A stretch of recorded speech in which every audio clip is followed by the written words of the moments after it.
Ola, cascarilleiros. Outro vídeo máis sobre curiosidades que nos conducen cara ao día 17 de maio, Día das Letras Galegas. Neste caso, imos falar sobre o pronome quen, que moitas veces aparece de xeito erróneo en plural. Pois ben, que saibades que en galego quen non ten unha forma plural, non existe nin quen nin quens, de acordo? Mais hai outra dúbida que ás veces adoita levarnos a confusión, que é a acentuación dos pronomes interrogativos como a quen ou que ou algún dos exclamativos.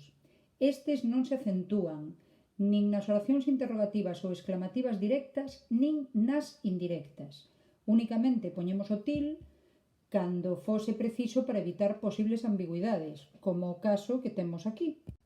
Mirade estas dúas oracións. Dille que queres. Aí poderíamos poñer o til no que para distinguir se o que estamos a dicir é que lle digas aquilo que ti queres ou sen til para dicirlle que sí que queres. Ben, agardo que con isto deixemos outra posible dúbida resolta e, se non, xa sabedes que podedes preguntar a través dos comentarios.